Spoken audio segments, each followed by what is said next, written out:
가르멜의 산길 제3장 기억으로 말미암은 지식과 추리에 스스로 밤이 되지 않은 영혼이 세 가지 손해를 입음. 그 첫째를 여기서 말함.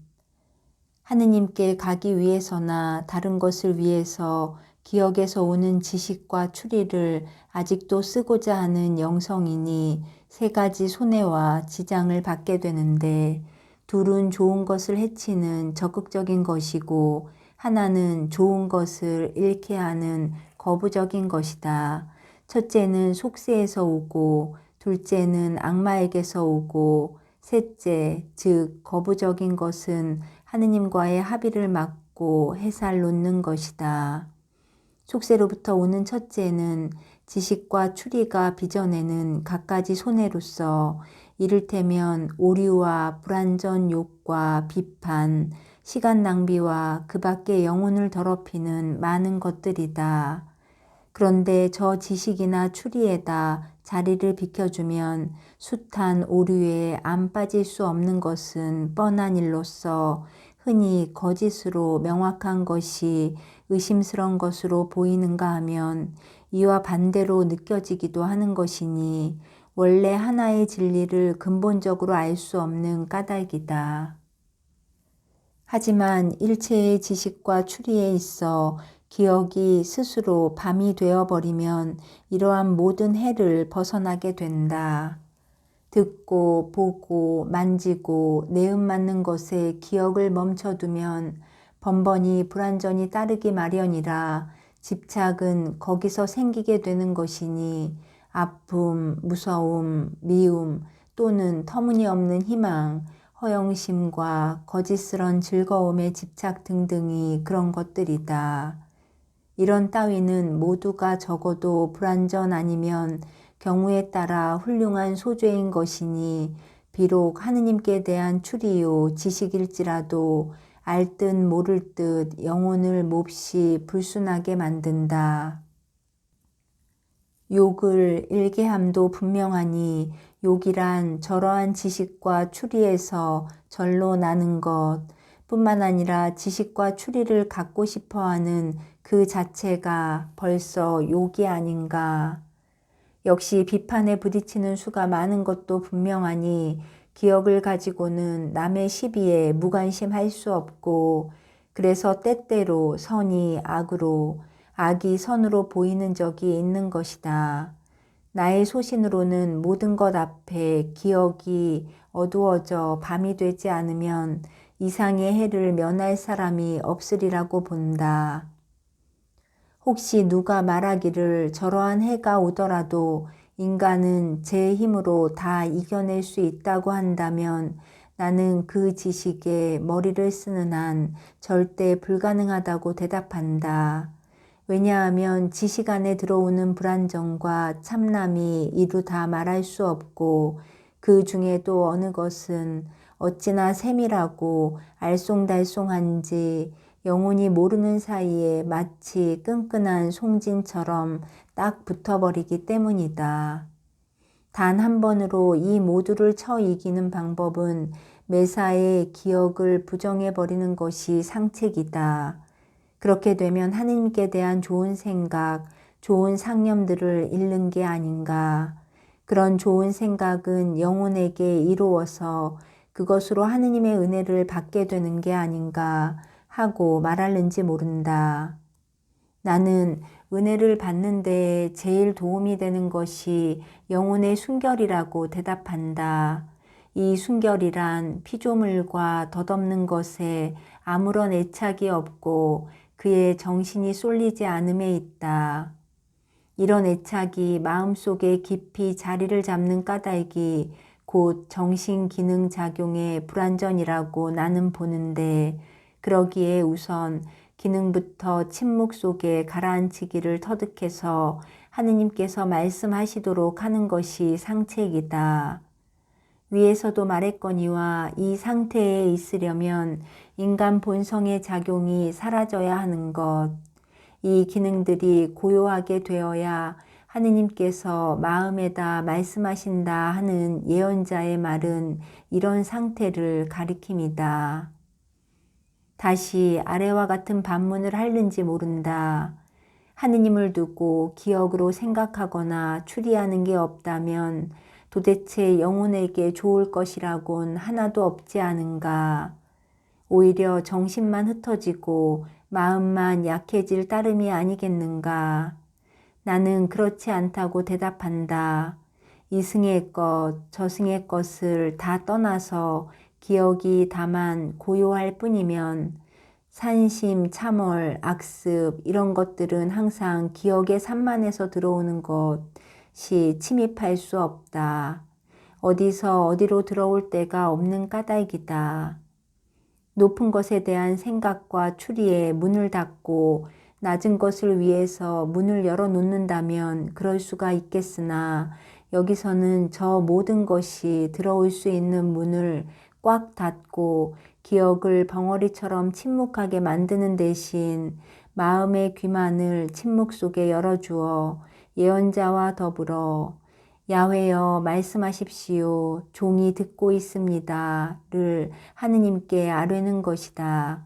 이런 뜻에서 아가의 신랑은 내 누이 새색시는 굳게 닫힌 등산 밀봉에 둔 셈이어야 한다 했으니 거기로 들어올 수 있는 모든 것 앞에 폐쇄되었음을 의미한다. 이렇듯 영혼은 걱정도 시름도 없이 닫힌 채 있어야 한다. 닫힌 문을 통하여 몸으로 들어오신 그분이 제자들에게 평화를 주시었으나 그들은 그 사실과 그 가능성조차 몰랐고 생각이 미칠 수 없었듯이 그분이 영혼 안에 영으로 들어오시리라. 영혼은 그 일이 어찌 되는지를 모른다.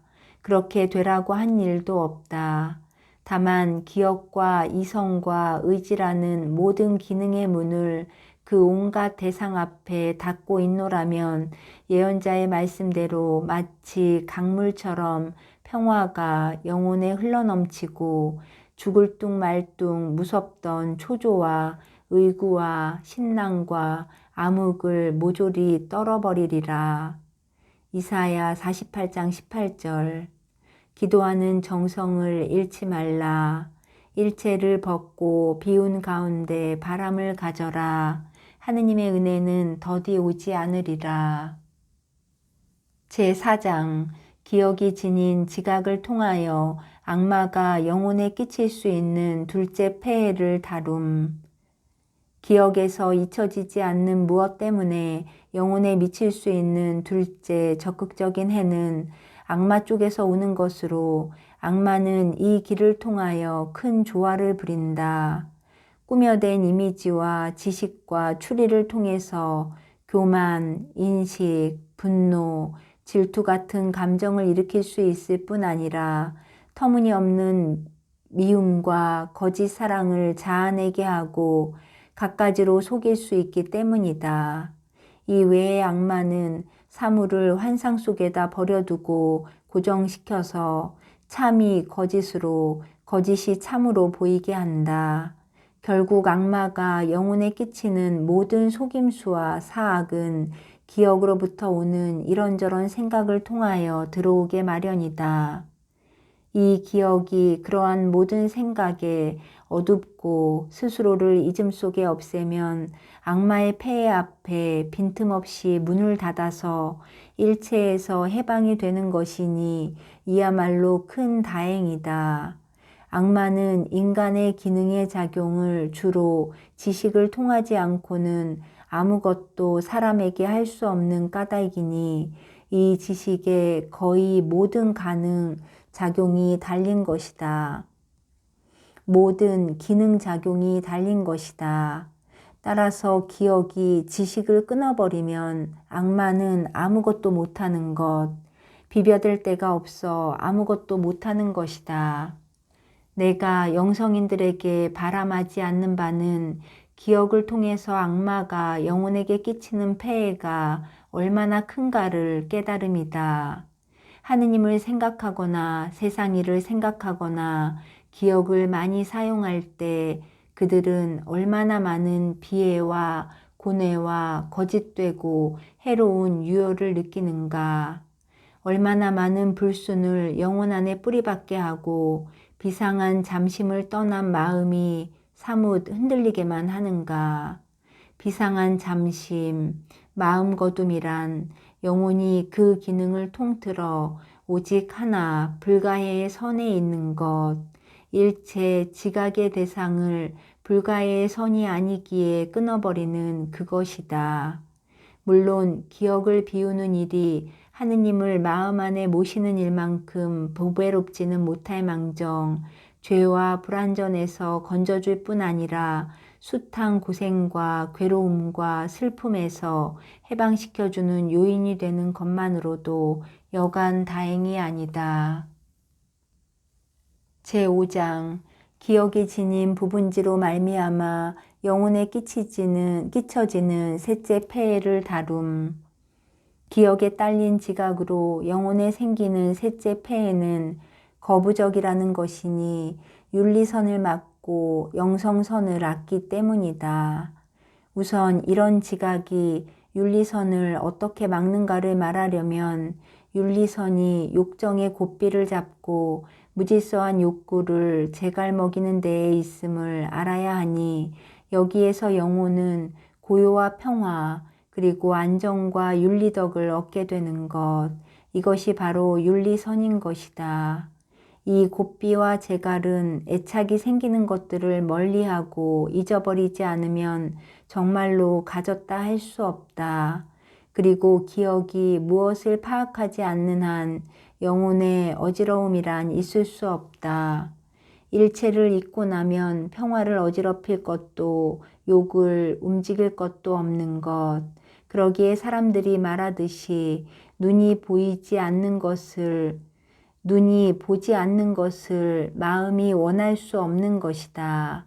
일상 체험으로 아는 바와 같이 우리가 무엇을 생각할 때마다 그 지각에 따라 마음이 다소간 동하고 변화를 일으킨다. 짓눌리고 괴로운 지각이면 슬픔이 생기고 유쾌로운 지각이면 기쁨과 욕구가 생기게 마련이다. 따라서 지각이 변하는 대로 어쩔 수 없이 마음도 어지럽게 되어서 슬펐다, 기뻤다, 미워했다, 사랑했다 하는 것이니 일체를 잊어버리기로 힘쓰지 않으면 마음이 항상 한결같을 수가 없다. 이것은 고요한 마음에서 오는 결과다. 이러고 보면 지식이 윤리덕의 선을 적지 않게 막는 사실이 분명하다. 뒤얽힌 기억이 영성선마저 막는다는 사실도 위의 설명에서 충분히 밝혀진다. 윤리선에 바탕을 두지 않은 뒤틀린 마음은 틀어진 그대로는 영성선을 받을 수 없으니 고르고 평화로운 마음이라야 이를 받는 것이다. 이뿐이 아니다. 마음이란 한 가지 일에만 외골수로 쓰이는 법인데 기억에서 오는 여러 가지 지각과 지각에 뒤얽혀 있으면 자유롭지 못하여 알 길 없는 하느님께 향할 수가 없다. 하느님께 가려 하면 암보다 모름으로 가야 하므로 알 수 있고 변할 수 있는 것을 알 수 없고 변할 수 없는 것으로 바꾸어야 하는 것이다.